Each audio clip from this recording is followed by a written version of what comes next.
Hello student, आज आम पढ़ा इतिहास षष्ठ अध्याय अमेरिका और यूरोप रे जातीयतावादी आंदोलन और विप्लव संपर्क में। प्रथम आम देखा अमेरिकार स्वाधीनता संग्राम विषय। कोलंबस अमेरिका आविष्कार कलापर यूरोपीय माने सही नूतन भूखंड में बसति स्थापन करने को चेष्टा करते।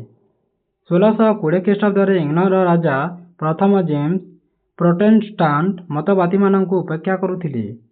यह प्रतिवाद कर दले प्रोटेस्टांट मतवादी मे फ्लावर नामक एक जहाज आसी अमेरिकार मासाचुसेट्स ठारे अवतरण करथिले। सेमानकु आमे पिलग्रिम फादर बोली कही थाऊ। अमेरिकार उर्वर मृत्तिका, प्रचुर खनिज पदार्थ और शुष्क जलवायु सेमानकु प्रलोभित करिथिला। सेठारे उत्कृष्ट धरणर धूपपत्र, तुला, झोट चाष कर सेमाने निजर आर्थिक अवस्था उन्नति करथिले। परे परे बहु संख्यक इंग्रेज माने अमेरिका रे पहुंची तुला, पशम, चीनी, झोट और तमाकू आदि लाभजनक व्यवसाय कले। कालक्रमे इंग्रेज माने अमेरिका रे स्थायी बसति स्थापन करथिले। इंग्रेज माने उत्तर अमेरिकार आटलांटिक महासागर उपकूल रे 13 गोटी उपनिवेश स्थापन करथिले। एही उपनिवेश गुडिकर यूरोपर अन्य देश मानकर आदिवासी रहुथिले मध्य इंग्रेज मानक संख्या अधिक थिला। सेमाने उपनिवेश गुडिक उपरे कर्तृत्व विस्तार करथिले। इंग्लैंड सरकार अनुमति नहीं इंग्रेज माने सेठारे बसति स्थापन करथिले। इंग्लैंड को मातृदेश और उपनिवेश गुडिक तार कन्या रूपे सेमाने ग्रहण करुथिले। उपनिवेश गुडिक इंग्लैंड पार्लियामेंट आईन अनुसार परिचालित हेउथिला। इंग्लैंड एही उपनिवेश गुडिकर सार्वभौम शासक थिले। इंग्लैंड और अमेरिका मध्य आटलांटिक महासागर जोगु उभय देश मध्य गमनागमन और जोगाजोग कष्टकर हेउथिला। तेणु इंग्रेज सरकार उपनिवेश गुडिकर समस्या बुझिबाकू असमर्थ हेउथिले। किंतु निजर आर्थिक स्वार्थ पई उपनिवेश गुडिक विनियोग करुथिले। सेमाने उपनिवेश गुडिक स्वार्थ प्रति दृष्टि देउनथिले। या फल उपनिवेश वासी मानक मन रे विद्रोह सूत्रपात होइथिला। तथापि सेमाने इंग्लैंड प्रभुत्व को ग्रहण करथिले। निम्नतः केते गुडी कारणरू अमेरिकार स्वाधीनता संग्राम आरंभ होइथिला। आमे गोटे करी जानिबा। प्रथमे आमे देखिबा उपनिवेश गुडिकर त्रुटिपूर्ण शासन पद्धति थिला। अमेरिका उपनिवेश गुडिकर इंग्रेज मानक द्वारा प्रवर्तित शासन पद्धति रे बहु दोष त्रुटि रहिथिला। प्रत्येक उपनिवेश रे जणे जणे शासनकर्ता बा गवर्नर थिले और यह एक प्रतिनिधिमूलक शासक संस्था द्वारा शासित होइथिला। गवर्नर इंग्लैंड राजांक प्रतिनिधि रूपे अवस्थापित हेउथिले। तांकर वेतन उपनिवेशर राजकोषरू दिया जायथिला। एहाकू उपनिवेशर प्रतिनिधि सभा मंजूर करुथिला। प्रतिनिधि सभार सभ्य माने उपनिवेशर आदिवासी मानक द्वारा निर्वाचित हेउथिले। एही प्रतिनिधि सभा कर आदाय, आईन प्रणयन, बहु दायित्व संपादन करुथिले मध्य एहार स्वाधीनता नथिला। स्वाधीन भाव कौनसी आईन प्रणयन करी प्रयोग करिवार क्षमता नथिला। उपनिवेशर गवर्नर इंग्लैंड स्वार्थ प्रति दृष्टि रखी उपनिवेश गुडिकू उपेक्षा करुथिले। फलरे गवर्नर और प्रतिनिधिमूलक संस्था मध्य मत पार्थक्य होई विवाद सृष्टि देखादेला। तेणु उपनिवेशर आदिवासी माने इंग्लैंड विरोध में संग्राम करने आगभर होइथिले। तापर देखिबा आमे एक चाटिया वाणिज्य नीति। ब्रिटिश पार्लियामेंट द्वारा उपनिवेश गुडिक पई प्रचलित वाणिज्य नीति स्वाधीनता संग्रामर मुख्य कारण होइथिला। उक्त नीति रे व्यवस्था करा जेथिला जे इंग्लैंड रे जो सबु पदार्थ उत्पादित हेउनथिला ताहा अमेरिका रु इंग्लैंड को नियाजिबो। इंग्लैंड जहाज व्यतीत अन्य देशर जहाज रे मालपत्र नेबा आनिबा होई परिबो नाही। उपनिवेशकारी माने तमाकू, कपास, चीनी प्रभृति द्रव्य इंग्लैंड व्यतीत अन्य देश को रप्तानी करि परिबे नाही एवं इंग्लैंड लौह कार्पास शिल्प व्यतीत अन्य देशर शिल्पगुड़िक उपनिवेश रे स्थापन करा जाय परिबेनी। उपनिवेशर आर्थिक उन्नति प्रति दृष्टि न देई निजर लाभ बढ़ाइबा पई आईन मान प्रयण हैला। फलरे उपनिवेशर अर्थनीति दुर्बल होई पड़िथिला। तापर आमे देखिबा स्टाम्प आईन प्रयण विषय रे। अमेरिका उपनिवेश गुडिकर फ्रांस कबलरू रक्षा पाइबा पई इंग्लैंड और फ्रांस मध्य 7 वर्ष धरी युद्ध होइथिला। एही युद्ध रे खर्च होइथिबा अर्थर किछि अंश भरणा करिया पई ब्रिटिश पार्लियामेंट रे 1765 मसीहार स्टाम्प आईन प्रयण होइथिला। एही आईन अनुसार उपनिवेशर आदिवासी मानकू जमी किणा बिका, दलील, दस्तावेज और दानपत्र आदान प्रदान समय रे निर्धारित मूल्य रे स्टाम्प लगाइबाकू बाध्य करागला। ସେହି ଷ୍ଟାମ୍ପ ବାବଦ ଅର୍ଥ ଇଂରେଜ ସରକାର ପାଇବେ। ଉପନିବେଶର ଅଧିବାସୀମାନେ ଏହି ଆଇନକୁ ବିରୋଧ କଲେ, କାରଣ ବ୍ରିଟିଶ ପାର୍ଲିଆମେଣ୍ଟରେ ଏହି ଆଇନ ପ୍ରଣୟନ ସମୟରେ ଉପନିବେଶର କୌଣସି ବ୍ୟକ୍ତି ସଭ୍ୟ ରହିନଥିଲେ।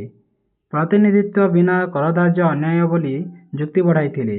ଏହି ଆଇନକୁ ବିରୋଧ କରି ଆନ୍ଦୋଳନ ଆରମ୍ଭ ହୋଇଥିଲା। ତାପରେ ଆମେ ଦେଖିବା କରଧାର୍ଯ୍ୟ ବିଷୟରେ। ଇଂଲଣ୍ଡର ମନ୍ତ୍ରିମଣ୍ଡଳରେ ଷ୍ଟାମ୍ପ ଆଇନ ବଦଳରେ ବିଭିନ୍ନ ଦ୍ରବ୍ୟ ଉପରେ କରଧାର୍ଯ୍ୟ କରିବାକୁ ନିଷ୍ପତ୍ତି ନିଆଗଲା। ଏହି ନିଷ୍ପତ୍ତି ଅନୁଯାୟୀ କାଚ, କାଗଜ, ରଙ୍ଗ, ଚା ପ୍ରଭୃତି ଆବଶ୍ୟକ ପଦାର୍ଥ ଉପରେ ଆମଦାନୀ କର ବସାଗଲା। ଏହା ଯୋଗୁଁ ଉପନିବେଶରେ ପୁଣି ଅସନ୍ତୋଷ ଦେଖାଗଲା। ଫଳରେ ଇଂରେଜ ସରକାର ଅନ୍ୟ ସବୁ ଜିନିଷ ଉପରୁ କର ଉଠାଇ ଦେଇଥିଲେ, କିନ୍ତୁ ଚା ଉପରେ କର ଉଠାଇଲେ ନାହିଁ। ଏହାକୁ ଭିତ୍ତି କରି ଉପନିବେଶର ଅଧିବାସୀମାନେ ବା ଚା ବର୍ଜନ କରିଥିଲେ।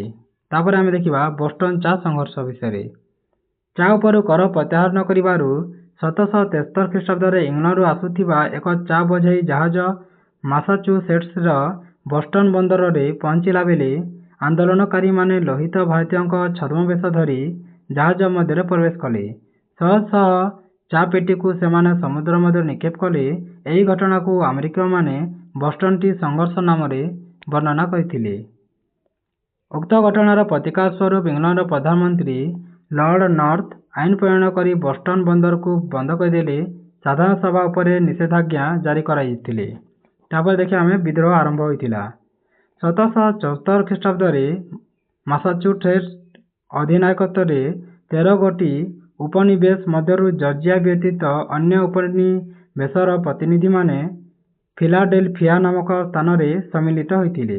ଉକ୍ତ ସମ୍ମିଳନୀରେ ଟମାସ ଜେଫରସନ, ବେଞ୍ଜାମିନ ଫ୍ରାଙ୍କଲିନ ଓ ଜର୍ଜ ୱାଶିଂଟନ ଆଦି ମୁଖ୍ୟ ଭୂମିକା ନେଇଥିଲେ।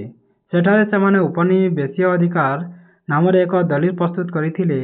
1774 ଖ୍ରୀଷ୍ଟାବ୍ଦ ଜୁଲାଇ 4 ତାରିଖରେ ଫିଲାଡେଲଫିଆଠାରେ ଅନ୍ୟ ଏକ ସମ୍ମିଳନୀରେ 13 ଗୋଟି ଉପନିବେଶର ପ୍ରତିନିଧିମାନେ ସମ୍ମିଳିତ ଭାବେ ସେମାନଙ୍କ ଉପନିବେଶଗୁଡ଼ିକୁ ମୁକ୍ତ ଓ ସ୍ୱାଧୀନ ବୋଲି ଘୋଷଣା କଲେ। ଏହି ଘଟଣାଟି ସ୍ୱାଧୀନତାର ଘୋଷଣା ନାମରେ ବିଖ୍ୟାତ। ଏହା ଯୁକ୍ତରାଷ୍ଟ୍ର ଆମେରିକାର ଦେଶକୁ ଜନ୍ମ ହେଲା। ସେମାନେ ଟମାସ ଜେଫରସନଙ୍କ ପ୍ରଣୀତ ସ୍ୱାଧୀନତାର ଘୋଷଣାପତ୍ରରେ ସ୍ୱାକ୍ଷର କଲେ। ଏହି ଘୋଷଣାପତ୍ରର ମୂଳମନ୍ତ୍ର ଥିଲା, ସମସ୍ତ ମନୁଷ୍ୟ ସ୍ୱାଧୀନ ଭାବରେ ସୁଖୀ ଜୀବନ ଯାପନ କରିବା ସେମାନଙ୍କର ଜନ୍ମଗତ ଅଧିକାର ବୋଲି କହିଥିଲେ। ଏହି ଅଧିକାରରୁ ମନୁଷ୍ୟକୁ କୌଣସି କାରଣରୁ ବଞ୍ଚିତ କରାଯାଇପାରିବ ନାହିଁ ବୋଲି କହିଥିଲେ। ଶାସିତମାନଙ୍କ ସମ୍ମତିରୁ ହିଁ ଶାସକ କ୍ଷମତା ପ୍ରାପ୍ତ ହୁଏ ଏବଂ ଏକଛତ୍ରବାଦ ବିରୁଦ୍ଧରେ ବିଦ୍ରୋହ କରିବା ପ୍ରତ୍ୟେକଙ୍କ ଅଧିକାର ବୋଲି ଏହି ଘୋଷଣାପତ୍ରରେ ଉଲ୍ଲେଖ ଥିଲା। ସେହିଠାରେ ଇଂଲଣ୍ଡ ବିରୋଧରେ ଯୁଦ୍ଧ ଘୋଷଣା କରାଯାଇଥିଲା। ସେତେବେଳେ ଇଂଲଣ୍ଡର ରାଜା ଥିଲେ ତୃତୀୟ ଜର୍ଜ। ତାଙ୍କ ଆଦେଶରେ ଇଂଲଣ୍ଡର ନୌବାହିନୀ ଆମେରିକାକୁ ପଠାଗଲା। ଏହାର ନେତୃତ୍ୱ ନେଇଥିଲେ ଲର୍ଡ କର୍ଣ୍ଣୱାଲିସ ଓ ବରଗୋୟେନ। ଉପନିବେଶବାସୀଙ୍କ ସେନାପତି ଥିଲେ ଜର୍ଜ ୱାଶିଂଟନ। 1777 ଖ୍ରୀଷ୍ଟାବ୍ଦରେ ଇଂଲଣ୍ଡର ସେନାଧ୍ୟକ୍ଷ ବରଗୋୟେନ ଆମେରିକୀୟମାନଙ୍କ ଦ୍ୱାରା ପରାଜିତ ହେଲେ।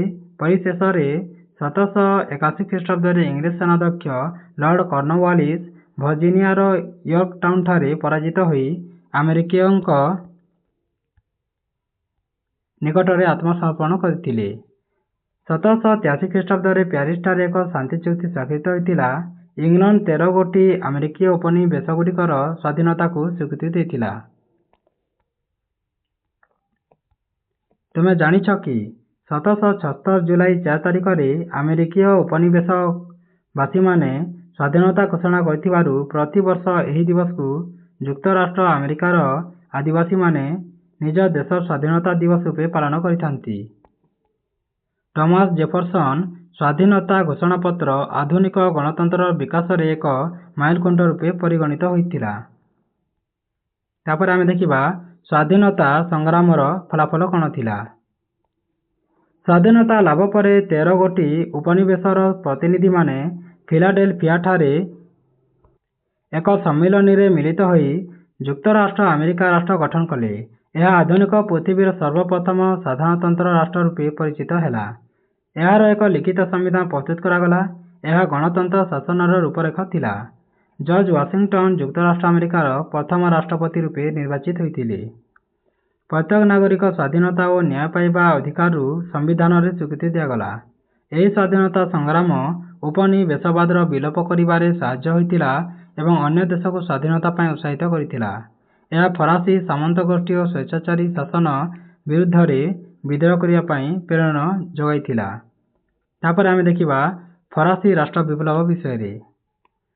1798 ଖ୍ରୀଷ୍ଟାବ୍ଦରେ ଫ୍ରାନ୍ସର ରାଜନୈତିକ କ୍ଷେତ୍ରରେ ଏକ ଯୁଗାନ୍ତକାରୀ ଘଟଣା ଘଟିଥିଲା, ଯାହାକି ବିଶ୍ୱବାସୀଙ୍କୁ ଚକିତ କରିଥିଲା। ଫରାସୀମାନେ ସ୍ୱେଚ୍ଛାଚାରୀ ରାଜତନ୍ତ୍ର ବିରୁଦ୍ଧରେ ପ୍ରତ୍ୟକ୍ଷ ପଦକ୍ଷେପ ନେବା ଫ୍ରାନ୍ସ ଇତିହାସରୁ ବଦଳାଇ ଦେଇଥିଲା। ଦୀର୍ଘ ଦିନର ଅସନ୍ତୋଷ ପରିସମାପ୍ତି ଘଟିଲା। ଏହା ମୁଖ୍ୟତଃ ନିମ୍ନଲିଖିତ କାରଣଗୁଡ଼ିକ ଯୋଗୁଁ ଘଟିଥିଲା। ପ୍ରଥମେ, ସ୍ୱେଚ୍ଛାଚାରୀ ରାଜତନ୍ତ୍ର ଶାସନ ଚାଲିଥିଲା। ସପ୍ତଦଶ ଶତାବ୍ଦୀରୁ ଅଷ୍ଟାଦଶ ଶତାବ୍ଦୀର ଶେଷ ଦଶକ ପର୍ଯ୍ୟନ୍ତ ଫ୍ରାନ୍ସରେ ବୋବୋବଂଶୀୟ ଶାସକମାନେ ରାଜତ୍ୱ କରୁଥିଲେ। ସେମାନେ ସ୍ୱେଚ୍ଛାଚାରୀ ଶାସକ ଥିଲେ। 1643 ଖ୍ରୀଷ୍ଟାବ୍ଦରୁ 1715 ଖ୍ରୀଷ୍ଟାବ୍ଦ ପର୍ଯ୍ୟନ୍ତ ବୋବୋ ବଂଶର ଚତୁର୍ଦ୍ଦଶ ଲୁଇ ରାଜା ଥିଲେ। ସେ କହୁଥିଲେ, ମୁଁ ହେଉଛି ରାଷ୍ଟ୍ର। ଦେଶରେ ଆଇନ ବୋଲି କିଛି ନଥିଲା। ସେ ଯାହା କହୁଥିଲେ ତାହା ଥିଲା ଆଇନ। ସେ ବିଳାସପୂର୍ଣ୍ଣ ଜୀବନଯାପନ କରୁଥିଲେ। ତାଙ୍କ ପରେ ପଞ୍ଚଦଶ ଲୁଇ ମଧ୍ୟ ଭୋଗବିଳାସରେ ବୁଡ଼ି ରହି ରାଜ୍ୟ ଶାସନ ପ୍ରତି ଦୃଷ୍ଟି ଦେଉନଥିଲେ। ବ୍ୟୟବହୁଳ ଯୁଦ୍ଧ କରି ଫ୍ରାନ୍ସର ଆର୍ଥିକ ଦୁରବସ୍ଥା ପାଇଁ ଦାୟୀ ରହିଥିଲେ। ତାଙ୍କ ପରେ ଷୋଡ଼ଶ ଲୁଇ ଜିଦଖୋର ଓ ରାଜ୍ୟ ଶାସନ ପାଇଁ ସମ୍ପୂର୍ଣ୍ଣ ଉଦାସୀନ ଥିଲେ। ରାଜା ଓ ତାଙ୍କ ରାଣୀ ମେରୀ ଏଣ୍ଟୋଇନେଟ୍ ଭୋଗବିଳାସରେ ବୁଡ଼ି ରହୁଥିଲେ। ରାଜପ୍ରାସାଦରେ ଥିବା କର୍ମଚାରୀମାନେ ରାଜସ୍ୱ ଆଦାୟ କର 9 ଭାଗ ବ୍ୟୟ କରୁଥିଲେ। ପ୍ରଜାମାନଙ୍କ ପାଇଁ କୌଣସି ଉନ୍ନତିମୂଳକ କାର୍ଯ୍ୟ କରାଯାଉନଥିଲା।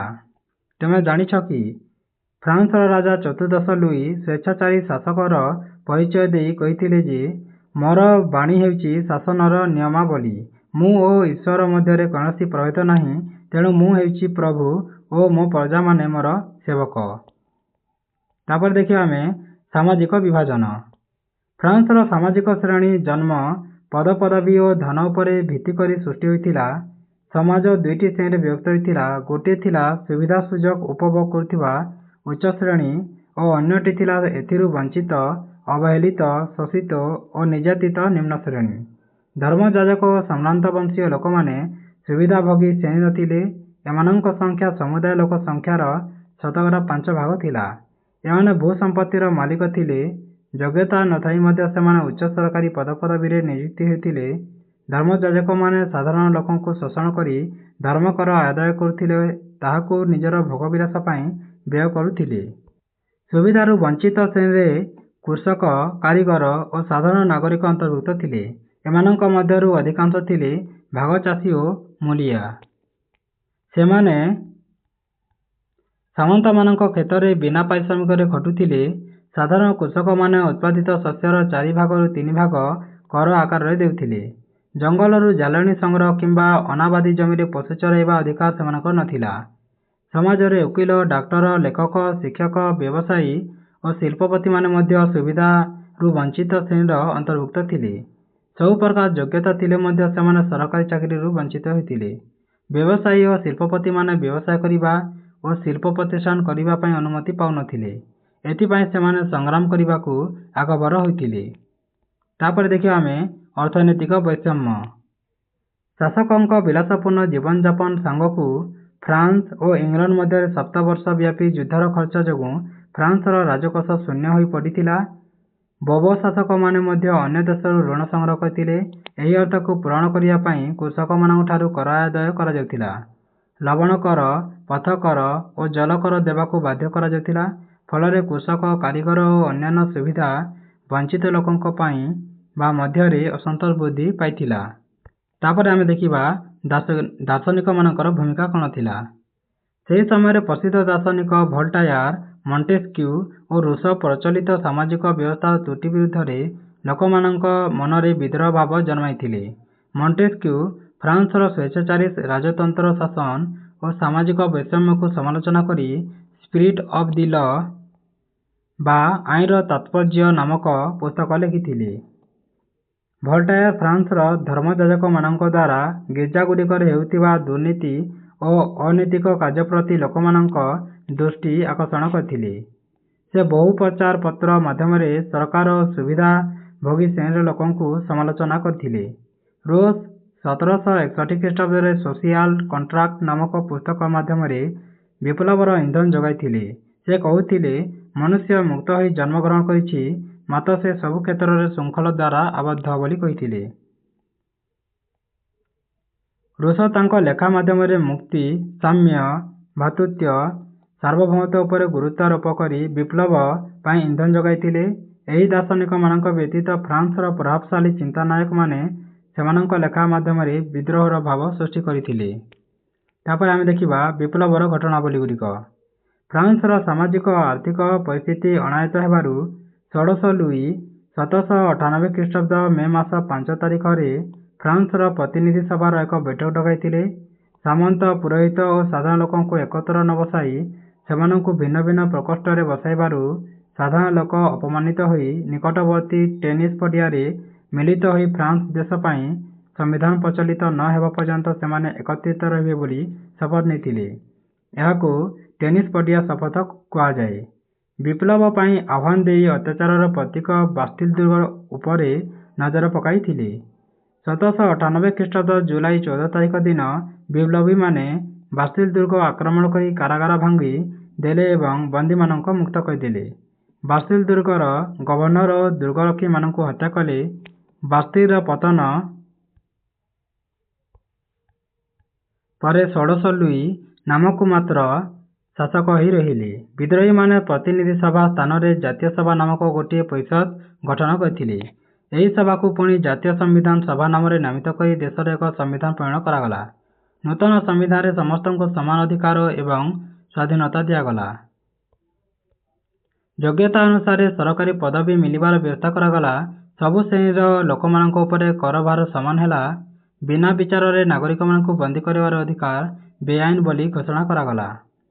ଏହି ଘଟଣା ପରେ ଫ୍ରାନ୍ସର ବହୁ ସାମନ୍ତ ଓ ଧର୍ମଯାଜକମାନେ ଦେଶ ଛାଡ଼ି ଅନ୍ୟ ଦେଶକୁ ପଳାଇ ଯାଇଥିଲେ।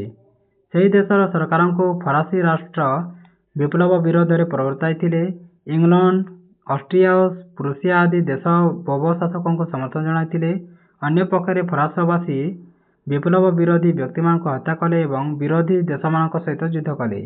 ନେପୋଲିଅନ ବୋନାପାର୍ଟ ନାମକ ଜଣେ ସେନାପତି ଫରାସୀ ସେନାବାହିନୀର ନେତୃତ୍ୱ ନେଇ ବିଭିନ୍ନ ରଣକ୍ଷେତ୍ରରେ ଶତ୍ରୁମାନଙ୍କୁ ପରାସ୍ତ କଲେ। 1792 ସେପ୍ଟେମ୍ବର 20 ତାରିଖରେ ଶତ୍ରୁ ସୈନ୍ୟମାନେ ପରାଜିତ ହେବା ପରେ ବିପ୍ଳବୀମାନେ ଉକ୍ତ ଦିନ ଏକ ଜାତୀୟ କନଭେନସନ ଆହ୍ୱାନ କଲେ। ଏହି କନଭେନସନ ଦିନଠାରୁ ରାଜତନ୍ତ୍ର ଲୋପ ପାଇ ଫ୍ରାନ୍ସ ଏକ ସାଧାରଣତନ୍ତ୍ର ରାଷ୍ଟ୍ରରେ ପରିଣତ ହେଲା ବୋଲି ଘୋଷଣା କରାଗଲା ଏବଂ ପୁରାତନ ସମ୍ବିଧାନ ବଦଳରେ ସାଧାରଣତନ୍ତ୍ର ଭିତ୍ତିରେ ନୂତନ ସମ୍ବିଧାନ ପ୍ରଣୟନ କରାଗଲା। ଫ୍ରାନ୍ସର ରାଜାରାଣୀ ବିପ୍ଳବୀଙ୍କ ଭୟରେ ଗଭୀର ରାତ୍ରିରେ ଛଦ୍ମବେଶରେ ପଳାଇ ଯାଇଥିବା ବେଳେ ବିପ୍ଳବୀମାନଙ୍କ ହାତରେ ଧରା ପଡ଼ିଥିଲେ। ବିପ୍ଳବୀମାନେ 1793 ଖ୍ରୀଷ୍ଟାବ୍ଦରେ ଗିଲେଟିନ ନାମକ ଯନ୍ତ୍ର ସାହାଯ୍ୟରେ ରାଜା 16 ଲୁଇ ଓ ରାଣୀଙ୍କ ମୁଣ୍ଡ କାଟ କରିଥିଲେ। ତାପରେ ଆମେ ଦେଖିବା ଫରାସୀ ବିପ୍ଳବର ପ୍ରଭାବ କଣ କଣ ପଡ଼ିଥିଲା। ଫରାସୀ ରାଷ୍ଟ୍ର ବିପ୍ଳବ ସମଗ୍ର ପୃଥ୍ୱୀକୁ ପ୍ରଭାବିତ କରିଥିଲା। ଏହା ରାଜତନ୍ତ୍ର ଶାସନକୁ ଧ୍ୱଂସ କରି ପ୍ରଜାତନ୍ତ୍ର ଶାସନ ପ୍ରତିଷ୍ଠା କରିଥିଲା। ଏହା ସାମନ୍ତବାଦ ଲୋପ କରିବାରେ ସହାୟକ ହୋଇଥିଲା। ଗିର୍ଜାଗୁଡ଼ିକ ଅଧୀନରେ ଥିବା ସମ୍ପତ୍ତିକୁ ବାଜ୍ୟାପ୍ତ କରାଯାଇ ମଧ୍ୟବିତ୍ତ କୃଷକମାନଙ୍କ ମଧ୍ୟରେ ବାଣ୍ଟି ଦିଆଗଲା। ଧର୍ମଗତ ସ୍ୱାଧୀନତା ପ୍ରଦାନ କରାଯାଇଥିଲା।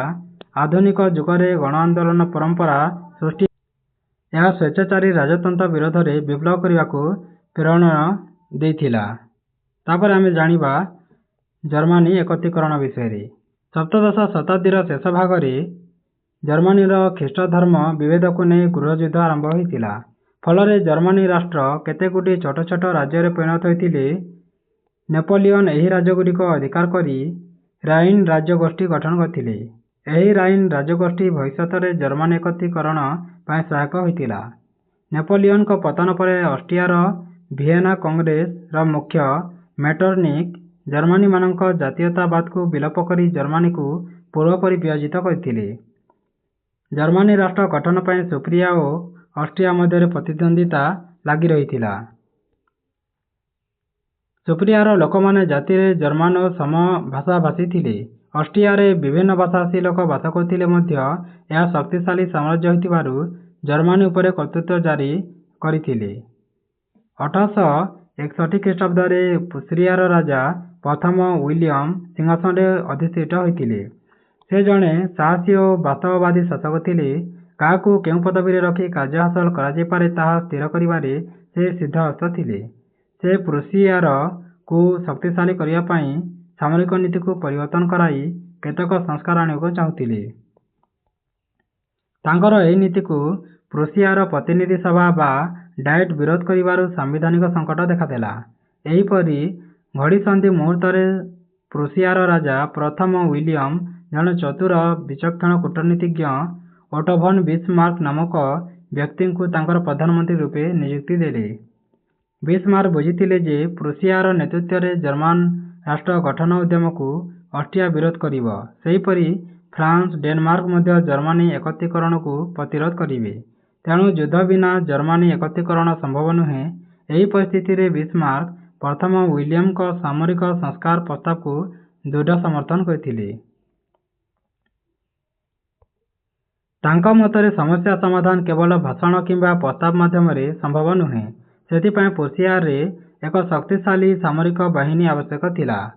ପ୍ରୁସିଆରେ ସାମରିକ ତାଲିମ ସହ ସାମରିକ ସେବାରେ ଅନ୍ୟୁନ 3 ବର୍ଷ କାର୍ଯ୍ୟ କରିବା ବାଧ୍ୟତାମୂଳକ ହେଲା। ବିସ୍ମାର୍କ ସାମରିକ ତାଲିମ ସହ ଏକ ଶକ୍ତିଶାଳୀ ସେନାବାହିନୀ ଗଠନ କଲେ। ଡେନମାର୍କ ଶାସନାଧୀନ ଥିବା ସ୍ଲେଜୱିଗ ଓ ହୋଲଷ୍ଟେନ୍ ନାମକ ଦୁଇଟି ଅଞ୍ଚଳରେ ଜର୍ମାନୀମାନେ ବସବାସ କରୁଥିଲେ। ଏହି ଦୁଇଟି ଅଞ୍ଚଳ ପାଇବା ପାଇଁ ବିସ୍ମାର୍କ ଅଷ୍ଟ୍ରିଆର ସାହାଯ୍ୟ ଲୋଡ଼ିଲେ। ଅଷ୍ଟ୍ରିଆ ଓ ପ୍ରୁସିଆର ମିଳିତ ସେନାବାହିନୀ 1864 ମସିହାରେ ଡେନମାର୍କ ଆକ୍ରମଣ କଲେ। ଡେନମାର୍କ ପରାସ୍ତ ହେବାରୁ ସ୍ଲେଜୱିଗ ପ୍ରୁସିଆ ଅଧିକାରରେ ଓ ହୋଲଷ୍ଟେନ୍ ଅଷ୍ଟ୍ରିଆ ଅଧିକାରରେ ରହିଲା। ପ୍ରୁସିଆ ସହିତ ଗୋଟିଏ ଅଞ୍ଚଳ ମିଶିଯିବା ପରେ ପ୍ରୁସିଆ ଅଧୀନରେ ଜର୍ମାନୀ ଏକତ୍ରୀକରଣ ହେବାର ଆଶା ସଞ୍ଚାର ହୋଇଥିଲା। ଏହାପରେ ବିସ୍ମାର୍କ ଅଷ୍ଟ୍ରିଆ ଆକ୍ରମଣ କରିବା ଲକ୍ଷ୍ୟରେ ୟୁରୋପୀୟ ରାଷ୍ଟ୍ରମାନଙ୍କ ସହିତ ସୁସମ୍ପର୍କ ସ୍ଥାପନ କଲେ। ଅଧିକାଂଶ ୟୁରୋପୀୟ ରାଷ୍ଟ୍ର ପ୍ରୁସିଆକୁ ସାହାଯ୍ୟ କରିବାକୁ ପ୍ରତିଶ୍ରୁତି ଦେଲେ। ବିସ୍ମାର୍କଙ୍କ ଚେଷ୍ଟାରେ ରୁଷିଆ ଓ ଫ୍ରାନ୍ସ ଯୁଦ୍ଧ ସମୟରେ ନିରପେକ୍ଷ ରହିବାକୁ ରାଜି ହୋଇଥିଲେ। 1866 ମସିହା ଜୁନ ମାସରେ ପ୍ରୁସିଆ ଅଷ୍ଟ୍ରିଆ ବିରୋଧରେ ଯୁଦ୍ଧ ଘୋଷଣା କଲା। ପ୍ରୁସିଆର ଶକ୍ତିଶାଳୀ ସୈନ୍ୟବାହିନୀକୁ ଅଷ୍ଟ୍ରିଆ ପ୍ରତିରୋଧ କରିପାରିଲା ନାହିଁ। ଜର୍ମାନୀ ରାଜ୍ୟଗୁଡ଼ିକୁ ଗୋଟିଏ ପରେ ଗୋଟିଏ ପ୍ରୁସିଆ ଅଧିକାର କରିନେଲା। 1866 ମସିହା ଜୁଲାଇ ମାସରେ ସାଡୱା ଯୁଦ୍ଧରେ ଅଷ୍ଟ୍ରିଆ ପରାଜିତ ହେଲା। ପ୍ରୁସିଆର ସୈନ୍ୟବାହିନୀ ଅଷ୍ଟ୍ରିଆର ରାଜଧାନୀ ଭିଏନା ପର୍ଯ୍ୟନ୍ତ ମାଡ଼ିଗଲେ। ଅଷ୍ଟ୍ରିଆ ପରେ ବିସ୍ମାର୍କ ଫ୍ରାନ୍ସ ସହିତ ଯୁଦ୍ଧ କରିବାର ଲକ୍ଷ୍ୟ ରଖିଥିଲେ। ଜର୍ମାନ ଅଞ୍ଚଳ ଆଲସେସ୍ ଓ ଲରେନ୍ସ ଫ୍ରାନ୍ସର ଅଧୀନରେ ଥିଲା। ନେପୋଲିଅନ ବୋନାପାର୍ଟଙ୍କ ଆକ୍ରମଣ ସମୟଠାରୁ ଫ୍ରାନ୍ସ ସହିତ ଜର୍ମାନୀ ସମ୍ପର୍କ ତିକ୍ତ ହୋଇ ଯାଇଥିଲା। ଫ୍ରାନ୍ସ ଦେଶରେ ପ୍ରୁସିଆ ବିରୁଦ୍ଧରେ ପ୍ରତିଶୋଧ ନେବା ନିମନ୍ତେ ଜନମତ ପ୍ରକାଶ ପାଇଥିଲା। 1870 ମସିହା ଜୁଲାଇ 15 ତାରିଖରେ ଫ୍ରାନ୍ସର ସମ୍ରାଟ ତୃତୀୟ ନେପୋଲିଅନ ପ୍ରୁସିଆ ବିରୁଦ୍ଧରେ ଯୁଦ୍ଧ ଘୋଷଣା କଲେ। ଫ୍ରାନ୍ସ ଆକ୍ରମଣ କରିବା ପୂର୍ବରୁ ପ୍ରୁସିଆ ନିଜ ସୁସଂଗଠିତ ବିଶାଳ ସେନାବାହିନୀ ଦ୍ୱାରା ଫ୍ରାନ୍ସ ଆକ୍ରମଣ କଲେ। 1870 ମସିହାରେ ଫ୍ରାନ୍ସ ସେନାବାହିନୀ ଓ ପ୍ରୁସିଆର ସେନାବାହିନୀ ସେଦାନ ନାମକ ସ୍ଥାନରେ ସମ୍ମୁଖୀନ ହେଲେ। ଏହାକୁ ସେଦାନ ଯୁଦ୍ଧ ବୋଲି କହନ୍ତି। ଏହି ଯୁଦ୍ଧରେ ଫ୍ରାନ୍ସ ପରାସ୍ତ ହେଲା। ପ୍ରୁସିଆର ସୈନ୍ୟବାହିନୀ ଫ୍ରାନ୍ସର ରାଜଧାନୀ ପ୍ୟାରିସ ଅବରୋଧ କଲେ। ଫ୍ରାନ୍ସ ଓ ପ୍ରୁସିଆ ମଧ୍ୟରେ ଏକ ସନ୍ଧି ସ୍ୱାକ୍ଷରିତ ହୋଇଥିଲା। ଏହାର ସର୍ତ୍ତ ଅନୁଯାୟୀ ଫ୍ରାନ୍ସ ଅଧିକୃତ ଆଲସେସ୍ ଓ ଲରେନ୍ସ ଅଞ୍ଚଳ ପ୍ରୁସିଆକୁ ହସ୍ତାନ୍ତର କରାଗଲା। ଏହିପରି ଭାବରେ ପ୍ରୁସିଆର ନେତୃତ୍ୱରେ ବିସ୍ମାର୍କ ଜର୍ମାନ ରାଜ୍ୟଗୁଡ଼ିକୁ ଏକତ୍ରୀକରଣ କରିବାରେ ସକ୍ଷମ ହୋଇଥିଲେ।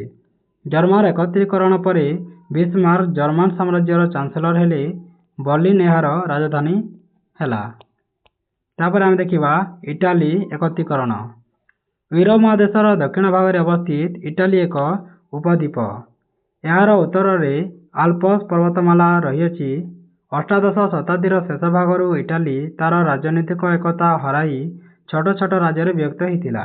ଏହି ରାଜ୍ୟଗୁଡ଼ିକ ସବୁବେଳେ ପରସ୍ପର ମଧ୍ୟରେ ଯୁଦ୍ଧରେ ବ୍ୟସ୍ତ ରହୁଥିଲେ। ଅଷ୍ଟ୍ରିଆ ଓ ସ୍ପେନ୍ ଇଟାଲୀ ଉପରେ ସେମାନଙ୍କର ପ୍ରାଧାନ୍ୟ ବିସ୍ତାର କରିଥିଲେ। ଏକଦା ନେପୋଲିଅନ ବୋନାପାର୍ଟ ସମଗ୍ର ଇଟାଲୀକୁ ଅଧିକାର କରି ଅଷ୍ଟ୍ରିଆ ଓ ସ୍ପେନ୍ର ପ୍ରାଧାନ୍ୟକୁ ମୁକ୍ତ କରିଥିଲେ। ସେ ଇଟାଲୀକୁ ଫ୍ରାନ୍ସର ଶାସନାଧୀନ କରି ଦୃଢ଼ ଶାସନ ଦେବା ସଙ୍ଗେ ସଙ୍ଗେ ଇଟାଲୀର ଜାତୀୟ ଐକ୍ୟ ପ୍ରତିଷ୍ଠା କରିଥିଲେ। ନେପୋଲିଅନ ବୋନାପାର୍ଟଙ୍କ ପତନ ପରେ ଭିଏନା କଂଗ୍ରେସ ଦ୍ୱାରା ଇଟାଲୀ ପୂର୍ବ ଭଳି ବିଭାଜିତ ହୋଇଥିଲା। ଅଷ୍ଟ୍ରିଆ ଅଧୀନରେ ଉତ୍ତର ଇଟାଲୀର ଲୋମ୍ବାର୍ଡି ଓ ଭେନିସିଆ ଏବଂ କେନ୍ଦ୍ରୀୟ ଇଟାଲୀର ଟସ୍କାନି, ପାର୍ମା ଓ ମଡେନା ରାଜ୍ୟଗୁଡ଼ିକ ରହିଥିଲା। ଦକ୍ଷିଣ ଇଟାଲୀର ମଧ୍ୟଭାଗରେ ଥିବା ରୋମ୍ ଓ ତାର ନିକଟବର୍ତ୍ତୀ ଅଞ୍ଚଳ ପୋପଙ୍କ ଶାସନାଧୀନ ରହିଥିଲା। କେବଳ ପିଡମୋଣ୍ଟ, ସାର୍ଡିନିଆ ଇଟାଲୀ ରାଜବଂଶର ଶାସକଙ୍କ ଅଧୀନରେ ରହିଥିଲା। ଏହି ରାଜବଂଶର ରାଜା ପ୍ରଥମ ଭିକ୍ଟର ଇମାନୁଏଲ ଇଟାଲୀର ଶାସକ ଥିଲେ। ଇଟାଲୀର ଏକୀକରଣ ପାଇଁ ପୋପ ଚାହୁଁନଥିବା ବେଳେ ଅଷ୍ଟ୍ରିଆ ମଧ୍ୟ ଇଟାଲୀୟମାନଙ୍କ ମଧ୍ୟରେ ଏକତା ଓ ଜାତୀୟତା ଭାବ ସୃଷ୍ଟି କରିବାରେ ପ୍ରତିବନ୍ଧକ ସୃଷ୍ଟି ହୋଇଥିଲା।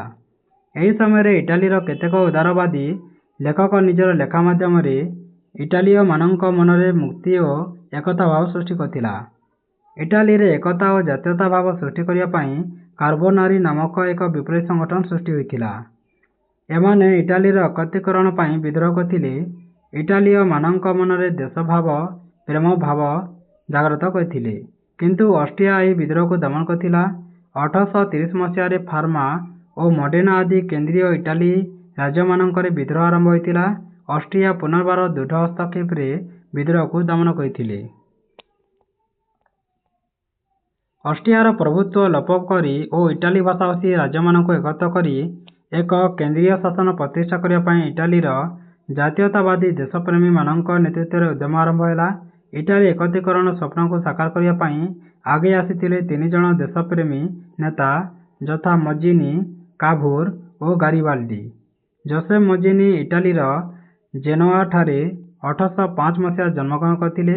ପ୍ରଥମେ ସେ କାର୍ବୋନାରି ସଂଗଠନରେ ଯୋଗ ଦେଇଥିଲେ, ମାତ୍ର ଏହାର ହିଂସାତ୍ମକ କାର୍ଯ୍ୟ କଳାପରେ ସନ୍ତୁଷ୍ଟ ନ ହୋଇ ସେ ଏକ ସ୍ୱତନ୍ତ୍ର ସଂଗଠନ ପ୍ରତିଷ୍ଠା କରିଥିଲେ। 1831 ମସିହାରେ ତରୁଣ ଇଟାଲୀ ନାମକ ଏକ ସଂଗଠନ ଗଢ଼ି ତାରି ମାଧ୍ୟମରେ ଯୁବକମାନଙ୍କୁ ଇଟାଲୀୟମାନଙ୍କ ମନରେ ମୁକ୍ତି ଓ ଏକତା ଭାବ ସୃଷ୍ଟି କରିବା ପାଇଁ ନିର୍ଦ୍ଦେଶ ଦେଇଥିଲେ। ତୁମେ ଜାଣିଛ କି କାର୍ବୋନାରି ସଂଗଠନର ସଦସ୍ୟମାନେ ଅଙ୍ଗାର ଜଳାଇ ତାର ଚାରିପଟେ ବସି ଆଲୋଚନା କରି ବିଭିନ୍ନ ପଦକ୍ଷେପମାନ ନେଉଥିଲେ। ସେମାନଙ୍କ ଦଳର ପ୍ରତୀକ ଥିଲା ଜ୍ୱଳନ୍ତ ଅଙ୍ଗାର। ତାପରେ ଦେଖିବା, ଏହି ତରୁଣ ଇଟାଲୀ ଦଳର ପତାକାମାନେ ଲେଖାଥିଲା ଏକତା ଓ ମୁକ୍ତି।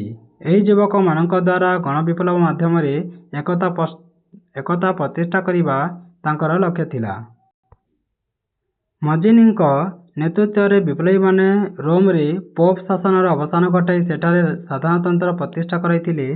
ତାଙ୍କର ତରୁଣ ଇଟାଲୀ ସଂଗଠନର ସିସିଲିରେ ବିଦ୍ରୋହ କରିଥିଲା, କିନ୍ତୁ ସେହି ବିଦ୍ରୋହକୁ ଦମନ କରାଯାଇଥିଲା। ମଜିନିଙ୍କ ଏହି ଜାତୀୟତାବାଦୀ କାର୍ଯ୍ୟ ଯୋଗୁଁ ତାଙ୍କୁ ଇଟାଲୀରୁ ନିର୍ବାସିତ କରାଯାଇଥିଲା।